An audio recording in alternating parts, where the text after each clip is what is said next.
नमस्कार, मैं हूं पवन त्यागी।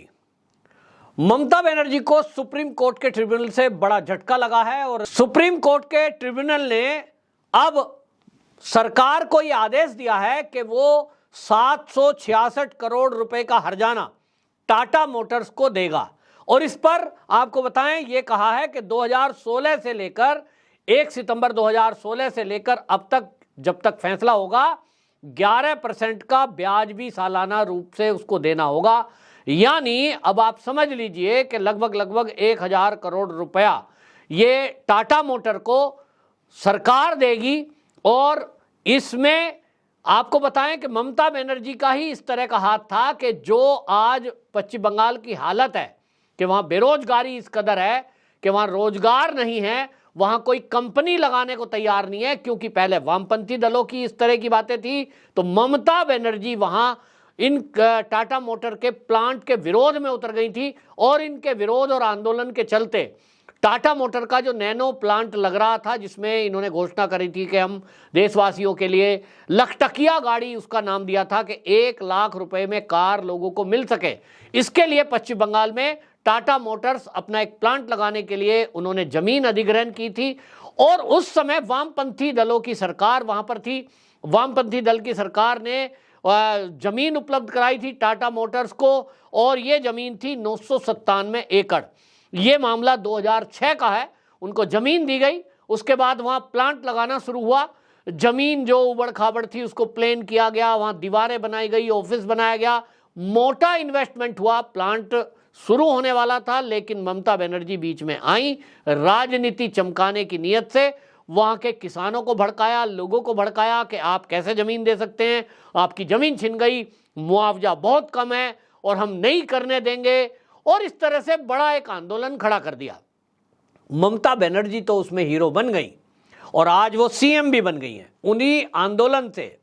आप देखिए, आंदोलन के जरिए हालांकि ममता बनर्जी वहां के वामपंथी दलों की सरकार को भी हटाने में कामयाब हो गई, लेकिन पश्चिम बंगाल का कितना नुकसान उस आंदोलन से हुआ है, यह पश्चिम बंगाल के लोगों को समझना चाहिए। ममता बनर्जी अगर उस समय टाटा मोटर्स के नैनो प्लांट को नहीं हटवाती तो आज पश्चिम बंगाल के अंदर कंपनियों का जाल लगा होता। लेकिन हमने देखा है, मैंने तो बचपन से सुनता आया हूं कि वहां जितनी कंपनी लगती थी, वामपंथी दलों की सरकार में भी क्या होता था, आए दिन हड़ताल और एक ब्लैकमेलिंग चलती थी। जो भी उद्योग धंधे थे, जूट का बहुत बड़ा उद्योग है, वहां पर कारीगरी का बहुत बड़ा उद्योग है, इस सब में वहां ब्लैकमेलिंग चलती थी। लाल झंडा लग गया, फिर वहां नेता को समझौता करो, नेता को कटमनी देते रहो, तो कटमनी से, टोलाबाजी से वहां लेकिन कंपनियां उस समय चल रही थी। लेकिन ट्विस्ट जब आया, जब ममता बनर्जी, जो उस समय तो कांग्रेस में होती थी, बाद में टीएमसी बना दी, तो ये सब लोग साथ थे, शुभेंदु अधिकारी भी साथ ही में थे। इन सब लोगों ने, ये ममता बनर्जी ने साथ आकर के ये आंदोलन खड़ा किया और अपनी राजनीति के लिए कि भाई एक नेता बनना है, वामपंथियों का विरोध करो, लोगों को भड़काओ और झूठ तूफान बोलो कि साहब आपका नुकसान हो जाएगा, जमीन छिन जाएगी तो कहाँ जाओगे, क्या खाओगे। अब भाई उनको मुआवजा मिलना तय हुआ था और मुआवजा सरकार कोर्ट के आदेश पर देना तय कर रही थी कि भाई जो कोर्ट कहेगी इनको मार्केट रेट से ज़्यादा ही देना है। अब उस मामले में राजनीति चली और आपको बताएं कि 2006 में ये जो जमीन अधिग्रहण की गई थी उस पर 2011 में ये ममता बनर्जी की सरकार बन गई। ममता बनर्जी मुख्यमंत्री जब बनी तो उस समय इन्होंने टाटा मोटर्स को यह आदेश दिया कि जो लोगों से जमीन ली है, अधिग्रहित की है, प्लांट तो बंद पहले ही हो गया, लेकिन जो जमीन है जिस पर टाटा मोटर का अधिकार है, वो क्योंकि पेमेंट दे चुकी, तो इनको कहा ये जो अधिग्रहण हुआ है इसको आप मालिकों की जमीन वापस करो, जिन भी किसानों की जमीन आपने ली है इनको वापस करो। जब ये ममता बनर्जी सरकार ने 2011 में टाटा मोटर्स को आदेश दिया तो ये कोर्ट में चले गए और कलकत्ता कोर्ट में जाकर इसको चुनौती दे दी टाटा ग्रुप ने। 2012 में कलकत्ता हाई कोर्ट ने अपना आदेश सुनाया और उन्होंने कहा हमने जो सारे डॉक्यूमेंट्स देखे हैं वो लीगली है, सरकार ने अधिग्रहण की अनुमति दी, एक समझौता टाटा मोटर से किया, टाटा मोटर ने इसका पेमेंट दिया, तो तो इसका मतलब मालिकाना अधिकार इस समय टाटा मोटर्स का है। इस जमीन को वापसी वो नहीं देगा। यह आदेश हो गया, लेकिन इस आदेश के खिलाफ जो ममता बनर्जी सरकार है 2012 में ही सुप्रीम कोर्ट चली गई। अब सुप्रीम कोर्ट ने भी 2016 में यह आदेश दिया कि सुप्रीम कोर्ट ने यह कहा कि जो ये अधिग्रहण है क्योंकि लोगों की इच्छा के विरुद्ध हुआ है, लोगों से तो उसकी स्वीकृति ली ही नहीं। उस समय कोई ऐसा कानून भी नहीं था जो आज मोदी सरकार ने बनाया हुआ। आज का कानून मोदी सरकार का जमीन अधिग्रहण का बदल गया है, और ये मोदी सरकार के आने के पहले ही हो गया, क्योंकि हर जगह ये दिक्कत आ रही थी कि कहीं रेलवे लाइन बननी है, कहीं हाईवे निकलना है, कहीं एयरपोर्ट बनना है, तो हर आदमी कहेगा मैं तो नहीं दे रहा जमीन, पौने पौने दाम मांगेगा। इस पर मामला कोर्ट ही में गया, और कोर्ट में जाकर के पहले तो सरकार ने अपना कानून बदला और कोर्ट ने ये कहा कि इनको अच्छा मुआवजा दिया जाए। तो आपको बताऊं, भारतीय जनता पार्टी की 14 से जब से सरकार आई है, आप देखेंगे कहीं भी ऐसा विवाद नहीं है। आर्टिफिशियल विवाद बनाने की कोशिश राहुल गांधी कांग्रेस की तरफ से की गई थी। भट्टा पारसोल आपको याद होगा, नोएडा का भट्टा पारसोल, वो आंदोलन भड़काने की कोशिश राहुल गांधी के द्वारा बार बार की गई। किसानों को भड़काया गया कि आप मुआवजा और मांगो, हम तुमको और मुआवजा दिलवाएंगे। तो 4 गुना मुआवजा भी नोएडा के किसानों को दिया गया है। सोसाइटी जहां आज बनी है, आज बड़ा बड़ा, हालांकि बहुत महंगी जमीन है, तो कोर्ट के आदेश पर यह हुआ है। अब ये कानून बदला है, लेकिन उस समय कानून नहीं था, तो इसलिए सुप्रीम कोर्ट ने कहा भाई कानून ऐसा था नहीं, अनुमति आपने ली नहीं, गरीब आदमियों की जमीन औने पौने दाम में ली, और इसलिए जमीन वापस दी जाए। इसी को चुनौती दी टाटा मोटर ने ट्रिब्यूनल में। जब ये सुप्रीम कोर्ट के ट्रिब्यूनल में गए, वो सुनवाई चली, और आपको बताएं 6 साल सुनवाई चलने के बाद अब ये फैसला आया है। अब ये आप समझ लीजिए 2016 का फैसला। अब ट्रिब्यूनल ने जो ये कहा है, पूरे डॉक्यूमेंट देखने के बाद और क्लोज देखने के बाद ट्रिब्यूनल का फैसला आया कि हमने सब लीगली डॉक्यूमेंट देखे, उसके आधार पर ये सरकार की गलती है। यानी जो उस समय वामपंथी दलों की सरकार थी पश्चिम बंगाल में, ये उसकी गलती है कि उस सरकार ने किसी एक प्राइवेट उद्योगपति से एक ऐसा समझौता कर लिया कि हम आपको ये जमीन देंगे। तो इसमें व्यक्ति की गलती नहीं है, सरकार की गलती है। ये जो उद्योगपति है तो प्लांट लगाने आए थे, इनको जमीन अधिग्रहण करके सरकार ने दी। सरकार का अमला जो है, वहां के पटवारी, वहां के कानूनगो, वहां की पुलिस, उन्होंने ये सब करवाया। तो भाई उद्योगपति तो उद्योग लगाने के लिए गया था, लोगों को रोजगार मिलता, उनका काम है उद्योग करना, प्लांट लगाना।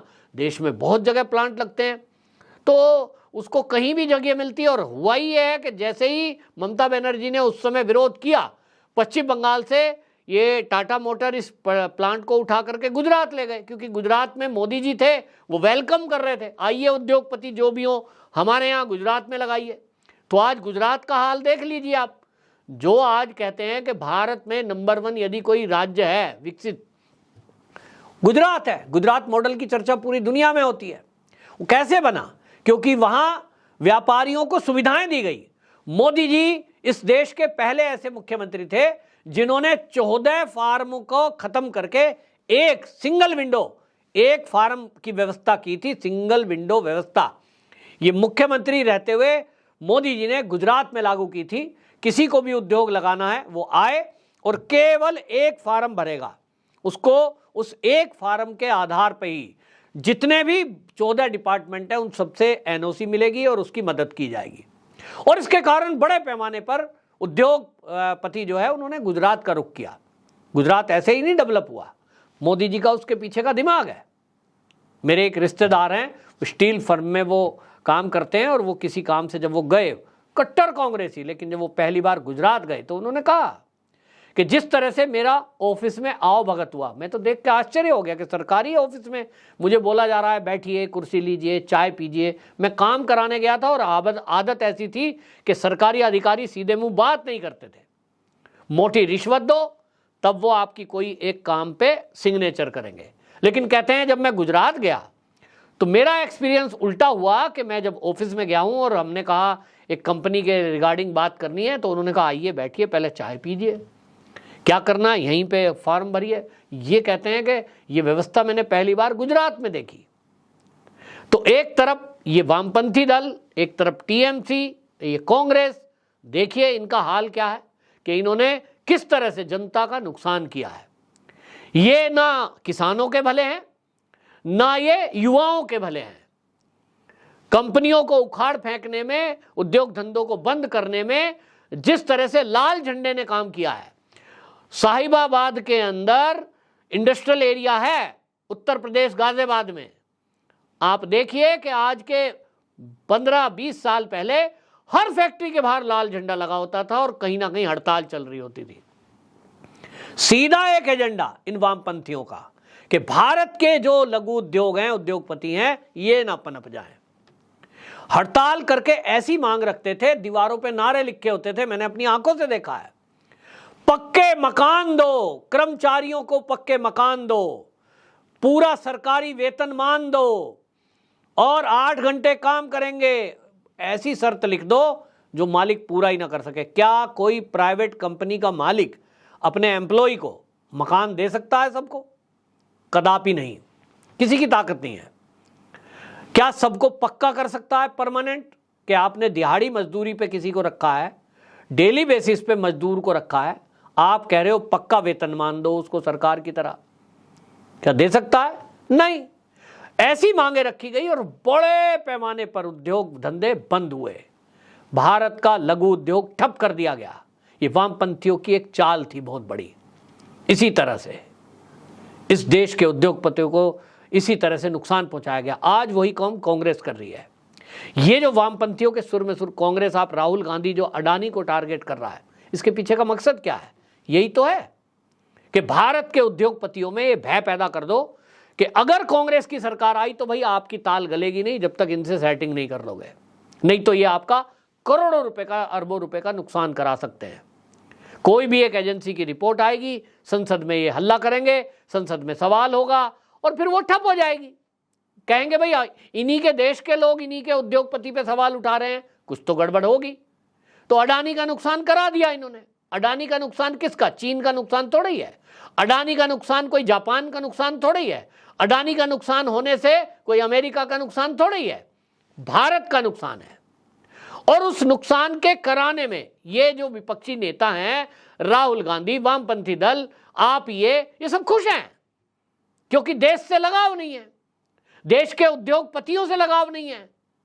ये बात अलग है कि इनके राज्यों में भी सरकारें चल रही हैं और उद्योग धंधे अडानी और अंबानी के चल रहे हैं, लेकिन इनको राजनीति कर रही है। अब ये एक्सपोज हुए हैं।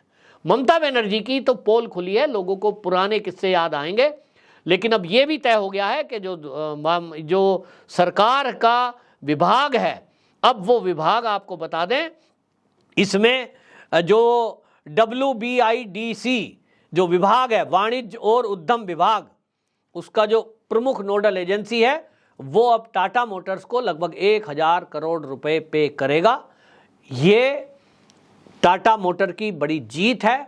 वहीं दूसरी तरफ पश्चिम बंगाल के लोग समझें कि जो ममता बनर्जी को आज आपने वोट देकर CM बनाया हुआ है, उन्हीं की वजह से बाकी उद्योगपति भी नहीं आए। उनको लग गया कि अगर हमने प्लांट लगाया तो हमारे साथ भी ऐसा ही कभी भी हो सकता है। ये किसी के सगे नहीं है। आपकी क्या राय है? कमेंट बॉक्स में जरूर बताएं। वंदे मातरम।